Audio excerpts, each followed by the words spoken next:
बिस्मिल्लाहिर्रहमानिर्रहीम। अस्सलाम वालेकुम।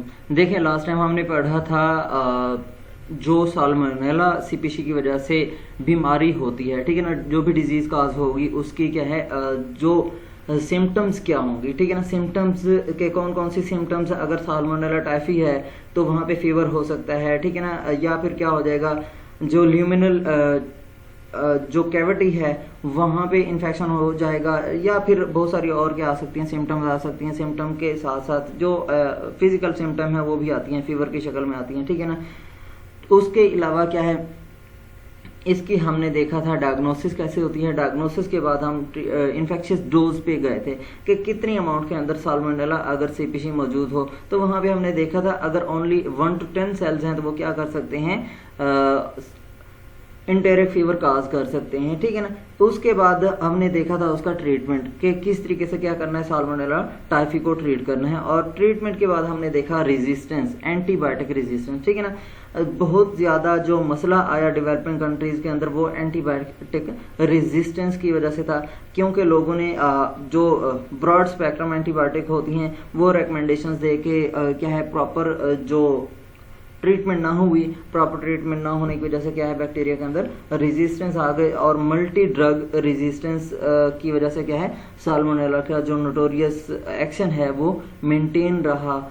अब आज हमने पढ़ना है salmonella pathogenicity and it's virulence, ठीक है ना।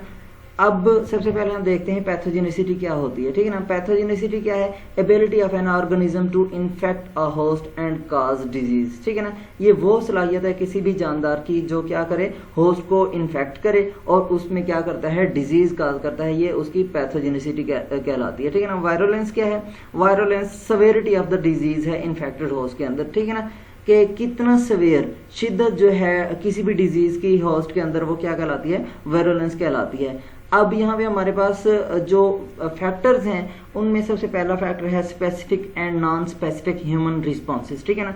स्पेसिफिक ह्यूमन रिस्पॉन्सेज कौन से होते हैं और नॉन स्पेसिफिक ह्यूमन रिस्पॉन्सेज क्या कौन से होते हैं। अब जब भी डिजीज होती है तो डिजीज में हमारी बॉडी के अंदर एंटीबॉडीज एंटीजन इंटरेक्शन भी हो रहा होता है। एंटीबॉडी और एंटीजन जो इंटरेक्शन है उससे क्या है, जो बॉडी क्या करती है, कम्बैट करती है अगेंस्ट डिजीजेस, तो वो हमारे पास क्या होता है, स्पेसिफिक रिस्पॉन्स होता है। स्पेसिफिक रिस्पॉन्स भी बॉडी क्या करती है, बी लिम्फोसाइट और टी लिम्फोसाइट जो डिफेंस मैकेनिज्म के अंदर जो ल्यूकोसाइट्स, ठीक है ना, प्रोड्यूस करते हैं, वो क्या करते हैं, डिफेंसिव रोल प्ले करते हैं। ये हमारे पास है स्पेसिफिक जो ह्यूमन रिस्पॉन्स है। नॉन स्पेसिफिक ह्यूमन रिस्पॉन्सेज के अंदर क्या होता है, पेशेंट को क्या हो सकता है, बुखार हो सकता है, उसे ठीक है ना, इन्फ्लेमेशन हो सकती है, या कोई इनहिबिटर उसको क्या कर सकते हैं, इनहिबिट कर सकते हैं। एनाटॉमिक बैरियर भी क्या कर सकते हैं, जो नॉन स्पेसिफिक रिस्पॉन्सेज के अंदर आते हैं, ये क्या करेंगे, जो इन्वेजन है उसको रोक देंगे। हम देखते हैं जो वायबल सेल की ठीक है ना, वायबल सेल जो साल्मोनेला का है, ठीक है ना, वायबल साल्मोनेला, वायबल सेल कौन से होते हैं, ऐसे सेल जो क्या कर सकते हैं, रीजर्मिनेट कर सकते हैं, ठीक है ना, दोबारा क्या कर सकते हैं, अपनी नस्ल रिप्रोड्यूस कर सकते हैं जर्मिनेशन के बाद। अगर ये इंटेस्टाइन के अंदर मौजूद होंगे तो इसका मतलब ये है कि उन्होंने जो होस्ट का नॉन स्पेसिफिक डिफेंस मैकेनिज्म था उसको क्या कर दिया, उन्होंने चकमा देकर निकल गए हैं, और वो कहाँ पे पहुंच गए, वो इंटेस्टाइनल ट्रैक्ट तक पहुंच गए, ठीक है ना। अब जो एंटीबैक्टीरियल लैक्टोपेरोक्सीडेज है सलाइवा के अंदर, गैस्ट्रिक एसिडिटी है, म्यूकॉइड सेक्रेशंस हैं, ठीक है ना, म्यूकॉइड सेक्रेशंस, म्यूकस सेक्रेशंस है, ये इंटेस्टाइनल गैबलेट सेल क्या करते हैं, सेक्रेट करते हैं, म्यूसिन सेक्रेट करते हैं, और ये म्यूकिन क्या करती है, म्यूकस प्रोड्यूस करती है। और इंटेस्टाइनल पेरिस्टाल्सिस, पेरिस्टाल्सिस क्या होती है, वेव लाइक मूवमेंट है, क्या करती है, जब भी फूड डाइजेशन हो रही हो तो इंटेस्टाइन क्या कर रही होती है, वेव लाइक मूवमेंट शो कर रही होती है, जिसको हम क्या करते हैं, पेरिस्टाल्सिस बोलते हैं, ठीक है ना।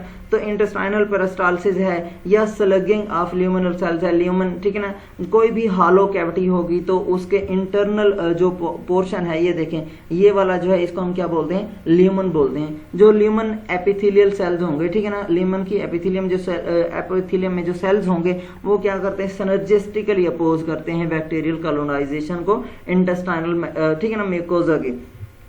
अब एक्चुअली क्या है, इस टोटल जो 3 लाइन है इसका मतलब ये है कि जो डिफरेंट नॉन स्पेसिफिक मैकेनिज्म है, ठीक है ना। नॉन स्पेसिफिक मैकेनिज्म क्या करता है, बैक्टीरियल इन्वेजन को रोकता है, ठीक है ना। अब उसके बाद हमारे पास है ये जो कॉन्स्टिट्यूटिव हर्डल्स हैं, जो बॉडी क्या कर रही है, नॉन स्पेसिफिक ह्यूमन जो डिफेंस मैकेनिज्म शो कर रही है बैक्टीरियल इन्फेक्शन के अगेंस्ट, एंटी बैक्टीरियल एक्शंस जो नॉन स्पेसिफिक फैगोसाइट सेल हैं, ठीक है ना, जिसमें हमारे पास न्यूट्रोफिल्स आ जाते हैं, मैक्रोफेजेस आ जाते हैं, मोनोसाइट्स आ जाते हैं, ठीक है ना। ये क्या करते हैं, मैक्रोफेजेस क्या करेंगे, सेल को इनगल्फ करेंगे और उसके बाद उसकी डिकम्पोजिशन शुरू कर देते हैं, ठीक है ना। इसी ये क्या है ना, एसोसिएटेड है इम्यून रिस्पॉन्स के साथ, ठीक है ना। और ये इम्यून रिस्पॉन्स किस चीज़ के साथ लिंक्ड है, टी लिम्फोसाइट्स और बी लिम्फोसाइट्स के साथ। और ये जो एपिथेलियो, ठीक है ना, एपिथेलियो लिम्फोसाइट टिश्यूज हैं, जिनको प्रेयर्स पैचेस भी कहा जाता है, क्लासिकल या अल्टरनेटिव पाथवे क्या है, increase in activation of invasive pathogen, ठीक है ना। क्या करते हैं ये, increase in activation of invasive pathogen show करते हैं। और ये क्या करते हैं, formidable defence against the systemic spread of salmonella. Formidable कहते हैं सवेयर, ठीक है ना। अब ये क्या करते हैं, जो मतलब एक तेज डिफेंस शो करते हैं, ठीक है। उसके बाद है जो ह्यूमन डायरियोजेनिक रिस्पॉन्सेज हैं फूड बॉर्न साल्मोनेलिसिस की वजह से, वो माइग्रेशन ऑफ पैथोजेंस की वजह से हुए। कहाँ से माइग्रेशन हुई, ओरल कैविटी से इंटेस्टाइनल टिश्यूज की तरह से, और इंटेस्टाइनल टिश्यू से मेसेंट्रिक लिम्फ, ठीक है ना, फॉलिकल या इंटेरोकोलाइटिस ये क्या करती है, काज करती है, ठीक है ना। कोलोन, ठीक है ना, इंटेरोकोलाइटिस क्या है, कोलोन की इन्फ्लेमेशन हो जाएगी इंटरनल साइड पे। ये सारे के सारे क्या है, डायरियोजेनिक रिस्पॉन्सेज की वजह से जो क्या है, ये साल्मोनेला जो सेल्स हैं जो क्या है, कैविटी से इंटेस्टाइनल, ठीक है ना, ओरल कैविटी से इंटेस्टाइनल टिश्यूज के अंदर चले जाते हैं। उसके बाद हमारे पास जो इवेंट है, मतलब कि जो ये अभी हमने बात की है, ओरल कैविटी से इंटेस्टाइनल इंटेस्टाइन की तरफ बैक्टीरिया का मूव कर जाना, ठीक है ना। तो ये क्या है, एक्सटेंसिव ल्यूकोसाइटिक इन्फ्लक्स, ठीक है ना, इनटू द इन्फेक्टेड टिश्यूज। ये क्या करता है, जोड़ता है ल्यूकोसाइटिक इन्फ्लक्स को इन्फेक्टेड टिश्यूज के साथ। और इससे क्या होगा, increase mucus secretion, goblet cell produce करना शुरू कर देगा, ठीक है ना। क्या करेगा, गॉबलेट सेल्स म्यूकस सेक्रेशन की तादाद बढ़ा देंगे। अब म्यूकल जो इन्फ्लेमेशन है वो क्या करेगी, ल्यूकोसाइटिक रिलीज प्रोस्टाग्लैंडिन्स की तरफ से। प्रोस्टाग्लैंडिन्स वो सेल्स होते हैं जो क्या करते हैं, डिफेंस करते हैं अगेंस्ट एनी इन्फेक्शन, ठीक है ना। अब ये जो ऑकरेंस है ये क्या कर देती है, एक्टिव कर देती है एडिनाइल साइक्लेज, ठीक है ना, को।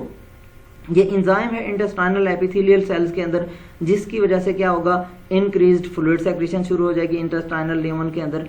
वो क्या करेगा, जो इंक्रीज्ड सेक्रेशन है, अब ठीक है ना, इंक्रीज सेक्रेशन क्या कर रही होगी, डिफेंस जो नॉन स्पेसिफिक डिफेंस है वो प्रोड्यूस कर रही होगी। अगर फेलियर हो गया हो डिफेंस सिस्टम में, तो ये क्या करेगा, इन्वेसिव साल्मोनेला क्या करेगा, अटैक करेगा और जो क्या सेप्टिसीमिया क्रिएट कर देगा, ठीक है ना। सेप्टिसीमा हो जाएगा और क्रोनिक क्लिनिकल कंडीशंस जाहिर होना शुरू हो जाएंगी, ठीक है ना।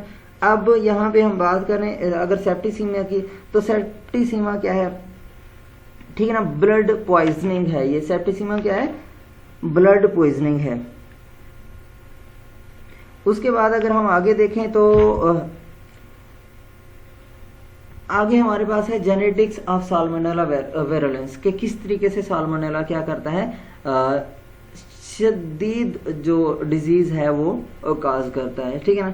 अब सबसे पहले हम देख लेते हैं जो कंपैरिजन है साल्मोनेला और इकोलाई के दरमियान में। ये दोनों क्या है, इकोलाई और साल्मोनेला जूनोटिक तो हम नहीं कहेंगे इनको, लेकिन ये बहुत इन्वेसिव पैथोजेंस हैं और क्या है, शदीद टाइप की बीमारियां काज करते हैं। इसके जो जीनोमिक कंपैरिजन है उससे पता चलता है कि बहुत सारे जो साल्मोनेला स्पेसिफिक जीन्स हैं वो फोकल पॉइंट्स या लोसाई, ठीक है ना, जिसे हम लोकाई भी बोलते हैं, बैक्टीरियल क्रोमोसोम्स के अंदर मौजूद होते हैं, जो हम किसे क्या बोलते हैं, इनको आइलैंड्स बोलते हैं, ठीक है ना। क्या genetic comparison of between E coli and Salmonella revealed that many of Salmonella specific genes, ठीक है ना, are clustered together at focal point, ठीक है ना। जो साल्मोनेला जीन्स हैं वो क्या होते हैं, लोकाई के ऊपर मौजूद होते हैं, क्लस्टर्ड होते हैं, ठीक है ना, गुच्छों की शक्ल में मौजूद होते हैं, और इनको हम क्या बोलते हैं, आइलैंड बोलते हैं। इन गुच्छों की शक्ल को आइलैंड बोलते हैं। ये जो जीनोमिक आइलैंड्स हैं ये साइज में वेरी करते हैं, ये लार्जर भी हो सकते हैं और स्मॉलर भी हो सकते हैं। अब ये generally map next to transfer RNA genes. उसके बाद क्या है, इनके कभी कभार जो होते हैं रेमेंट्स हैं फेज जीन्स, ठीक है ना, जो बकिया जात होंगे वो क्या होंगे, फेज जीन्स होंगे, जिनको हम, ठीक है ना। अब फेज क्या होते हैं, ये ऐसे वायरसेस हैं जो बैक्टीरियल सेल के अंदर जाकर उसको क्या करेंगे, डिस्ट्रक्ट करना शुरू कर देंगे। उनके क्या है, बॉर्डर के ऊपर ये भी मौजूद होते हैं, और इनका जो जीसी कंटेंट है, ठीक है ना, ये गुआनिन साइटोसिन कंटेंट है वो लोअर होता है कॉक्सिनेंट जीसी कंटेंट, ठीक है ना, मोस्ट मेटाबॉलिक और हाउसकीपिंग जीन्स की निस्बत। ये क्या सजेस्ट करता है कि जो साल्मोनेला है वो उसकी जो एवोल्यूशन है, ठीक है ना, वो हॉरिजेंटल जीन ट्रांसफर की वजह से हुई है। अब हॉरिजेंटल जीन ट्रांसफर क्या होता है, हॉरिजेंटल जीन ट्रांसफर होता ये है कि जो एक जानदार, मतलब यूनिसेलर से मल्टीसेलर, ठीक है ना, यूनिसेलर से मल्टीसेलर के दरमियान में या मल्टीसेलर से यूनिसेलर के दरमियान में क्या हो, जो जीन का ट्रांसफर हो उसे क्या बोलते हैं, हॉरिजेंटल जीन ट्रांसफर बोलते हैं। Movement of genetic material between unicellular and multicellular, ठीक है ना, rather than parent to offspring. अगर ऑफस्प्रिंग से पेरेंट से ऑफस्प्रिंग में जेनेटिक मेकअप का ट्रांसफर नहीं है, ये यूनिसेलर से मल्टीसेलर या मल्टीसेलर से यूनिसेलर के दरमियान में है, तो इसको हम क्या बोलते हैं, हॉरिजेंटल जीन ट्रांसफर बोलते हैं। ये क्या है, एसोसिएट किया जाता है साल्मोनेला सीपीसी के एवोल्यूशन के साथ, ठीक है ना, कि किस तरीके से एवॉल्व हुई। अब उसके बाद ये जो जीन्स हैं, बहुत सारे जीनोमिक आइलैंड्स हैं साल्मोनेला के अंदर, ये इनकोड करते हैं इंपॉर्टेंट फंक्शंस, ठीक है ना, जो क्या है असेंशियल होते हैं पैथोजेंस के लिए, पैथोजेंस वेरुलेंस के लिए। और ये जो लोसाई हैं ये जीन्स और स्पीशीज भी डिफाइन करती हैं, जहाँ पे क्या है आइलैंड्स, ग्रुप ऑफ जीन्स मौजूद होते हैं जिनको आइलैंड्स बोलते हैं। ये क्या करती हैं, डिफाइन करती हैं स्पीशी और जीनस। उसके बाद जो है जो आइडेंटिफिकेशन है प्यूटेटिव वायरुलेंस जीन्स की, ठीक है ना, अब क्या करती है ये प्यूटेटिव वायरुलेंस जीन्स की, ठीक है ना। अब प्यूटेटिव क्या होता है, जनरली कंसीडर्ड, जिसे हम क्या बोलते हैं, वेल नोन, ठीक है ना, जो वेल नोन वायरुलेंस जीन्स हैं उनकी जो आइडेंटिफिकेशन है जीनोमिक कंपैरिजन जो इकोलाई और साल्मोनेला के दरमियान, ठीक है ना, के दरमियान में है, वो क्या करता है, ये हाईलाइट करता है कि मेटाबॉलिक डिफरेंसेस क्या करते हैं, डिफरेंसेस एग्जिस्ट करते हैं इन दो बैक्टीरिया के दरमियान में, ठीक है ना। अब क्या है, यहाँ पे ये लिखा हुआ है कि जो आइडेंटिफिकेशन है जो नॉन वायरुलेंस जीन्स हैं साल्मोनेला के अंदर, ठीक है ना, उसके अलावा जो जीनोम एक कंपैरिजन है इकोलाई और साल्मोनेला के दरमियान, वो ये भी हाईलाइट करता है कि मेटाबॉलिक डिफरेंसेस भी क्या होते हैं, इन दो बैक्टीरिया के दरमियान में एग्जिस्ट करते हैं। और ये जो जीन्स हैं उनकी आइडेंटिफिकेशन जो है वो ये साबित करती है, ये शो करती है कि साल्मोनेला क्या है, कॉम्पिटिटिव एडवांटेज है इसको गैस्ट्रोइंटेस्टाइनल ट्रैक्ट के अंदर देन इकोलाई, ठीक है ना। इसके अंदर जो फिम्ब्रियाई हैं, फिंगर लाइक प्रोजेक्शंस होती हैं on the outer surface of the cell of bacteria Salmonella, ठीक है ना। साल्मोनेला के जो आउटर सरफेस पे क्या होते हैं, finger like small hair like projections होती हैं जिनको फिम्ब्रियाई बोलते हैं, वो कॉम्पिटिटिव एडवांटेज प्रोवाइड करते हैं देन जो इकोलाई है। यहाँ पे उसने वही फिम्ब्रियाई की बात की हुई है। ये क्या किए जाते हैं, समझा जाता है कि ये इंपॉर्टेंट कंट्रीब्यूटर हैं साल्मोनेला कॉलोनाइजेशन के लिए एनिमल होस्ट के अंदर, ठीक है ना, क्योंकि ये क्या करता है, ठीक है ना, फिम्ब्रियाई क्या है, इंपॉर्टेंट कंट्रीब्यूटर हैं साल्मोनेला कॉलोनाइजेशन के लिए, क्योंकि ये जो फिंगर लाइक प्रोजेक्शंस हैं फिम्ब्रियाई, ठीक है ना, ये फिम्ब्रियाई क्या करती हैं, अटैचमेंट साइट्स प्रोवाइड करती हैं। इसके अलावा जो एबिलिटी है बैक्टीरियम की यूटिलाइजेशन, ठीक है ना, का hydrogen utilisation as energy source जो गैस्ट्रोइंटेस्टाइनल ट्रैक के अंदर मौजूद होगी, ठीक है ना, जो हाइड्रोजन गैस्ट्रोइंटेस्टाइनल ट्रैक के अंदर मौजूद होगी वो उसे क्या करेगा, एनर्जी सोर्स के तौर पर यूटिलाइज करेगा। और ये भी क्या करती है, साल्मोनेला कॉलोनाइजेशन के लिए बहुत अहम किरदार अदा करती है और उसकी वायरुलेंस में अहम किरदार अदा करती है, ठीक है ना। अगर, ठीक है ना, ये it remains to be determined if other metabolic pathways, ठीक है ना, ये क्या होगा, तब होगा जब दूसरे मेटाबॉलिक पाथवेज जैसे प्रोपेन डाइऑल यूटिलाइजेशन है, ठीक है ना, प्रोपेन डाइऑल यूटिलाइजेशन भी क्या करती है, hydrogen utilisation as energy source के तौर पर जैसे हो रही थी, ये भी क्या करती है, एनर्जी प्रोवाइड करती है और सिमिलर रोल परफॉर्म करती है, ठीक है ना। और जो दूसरे जेनेटिक फैक्टर हैं इकोलाई और साल्मोनेला के दरमियान, वो भी यहाँ पे क्या करते हैं, सिग्निफिकेंट जेनेटिक वेरिएबिलिटी शो करते हैं। अबाउट जो 4500 जीन्स हैं उनमें से 2 to 8% जो है वो इवन के अपनी जो सीरोवार्स हैं उनके दरमियान में 2 to 8% क्या है, डिफरेंस है। सीरोवार टाइफिमोरियम और सीरोवार जो एंटेरिका है उसके दरमियान में कितने 2 to 8% डिफरेंस है, ठीक है ना। उसके बाद जो जेनेटिक वेरिएबिलिटी है, ठीक है ना, वो क्यों है, is due in part to the virulence genes, ठीक है ना। क्या है, वायरोलेंस जीन्स की वजह से है, resident on mobile genetic element. वो किस चीज के ऊपर रेजिडेंट है, मोबाइल जेनेटिक एलिमेंट्स। ये मोबाइल जेनेटिक एलिमेंट्स कौन कौन से हैं, फेजेस हैं। फेजेस में मैंने अभी आपको बताया है क्या होते हैं, ये ऐसे सेल्स होते हैं जिनके अंदर क्या होते हैं और सेल्स मौजूद होंगे, ठीक है ना, वायरल सेल्स मौजूद होंगे और ये वायरल सेल्स क्या करते हैं, अपनी रेप्लिकेशन होम सेल्स के अंदर कर रहे हैं। प्लाज्मिड क्या है, प्लाज्मिड डीएनए पार्ट है, ठीक है ना। ट्रांसपोशन की अगर हम बात करें तो ये डीएनए सीक्वेंस है जो क्या कर सकती है, अपनी पोजीशन जीनोम के अंदर चेंज कर सकती है, ठीक है ना। और जो डिस्ट्रीब्यूशन है इन मोबाइल जेनेटिक एलिमेंट्स की साल्मोनेला एंटेरिका सीरोवार्स के अंदर, ठीक है ना, ये भी क्या करते हैं, जेनेटिक वेरिएबिलिटी के लिए रिस्पॉन्सिबल हैं और कम्पिटिटिव एडवांटेज प्रोवाइड करते हैं साल्मोनेला को देन इकोलाई, ठीक है ना। उसके बाद है सीक्वेंसिंग ऑफ साल्मोनेला एंटेरिका, ठीक है ना, टाइफिमोरियम। LT2 जीनोम जो है उसने ये बताया कि जो 4 कंप्लीट प्रोफेज जीनोम मौजूद हैं बैक्टीरियल क्रोमोसोम्स के अंदर, ठीक है ना। क्या है, 4 कंप्लीट प्रोफेज जीनोम मौजूद हैं बैक्टीरियल क्रोमोसोम्स के अंदर। उसके अलावा इसी जो प्रोफेज जीनोम है एंसिलरी, ठीक है ना, एंसिलरी बोलते हैं प्रोवाइडिंग नेसेसरी सपोर्ट, ठीक है ना।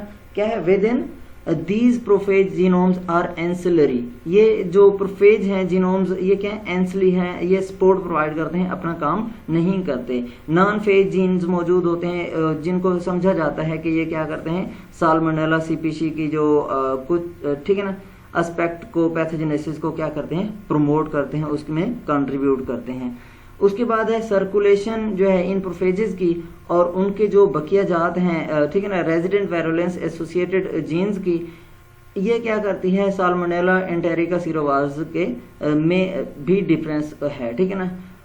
जैसा कि डिस्ट्रीब्यूशन है इंडिविजुअल फेज एसोसिएटेड वायरोलेंस जीन्स में डिफरेंट लाइजोजेनिक पैथोजेंस, ठीक है ना, फेजेस जो क्या करती हैं, साल्मोनेला को इन्फेक्ट करती हैं। उसके बाद जो फर्दर कैरेक्टराइजेशन है प्रोफेजेस की, रेजिडेंट साल्मोनेला, ठीक है ना, जो क्या करते हैं, साल्मोनेला के अंदर मौजूद हैं, उन्होंने क्या किया, आइडेंटिफाई किया है न्यू वायरोलेंस जीन्स जो डिफरेंट साल्मोनेला एंटेरिका सीरोवार्स के अंदर मौजूद हैं। वहां पे क्या होते हैं, न्यू वायरोलेंस जीन्स मौजूद हैं, ठीक है, और फेज टाइप्स मौजूद हैं। इसके अलावा जीनोमिक आइलैंड जो हैं SPI1 और SPI5 जो है उनको कंजर्व किया जाता है साल्मोनेला एंटेरिका के अंदर। और ये जेनेटिक वेरिएबिलिटी जो सेवरल स्पीशीज के दरमियान में है, लोसाई, ठीक है ना, और ठीक है ना, इस जो several of these loci among the serovar, ठीक है ना, within several of these loci, genetic variability कहाँ पे है, लोसाई के ऊपर, ठीक है ना, इन सीरोवार्स के अंदर। उसके बाद जो रिसेंट कंप्लीशन है सीरोवार ट्राइफी की, जीनोम आइडेंटिफाइड, ठीक है ना, recent completion of serovar Typhi, genome identified 5 additional pathogenicity island. अब कितने, 5 एडिशनल पैथोजेनेसिटी आइलैंड क्या हुए, डिस्कवर हुए, आइडेंटिफाई हुए, जिनमें हमारे पास SPI6 है से SPI10 तक मौजूद हैं। और ये क्या जाहिर होते हैं, यूनिक हैं सीरोवार टाइफी के साथ। और जो दूसरी सीरोवार्स हैं एसोसिएटेड हैं जो एंटेरिक फीवर के साथ ह्यूमंस के अंदर। यहाँ तक आप लोगों को अगर कोई सवाल हो तो आप पूछ सकते हैं।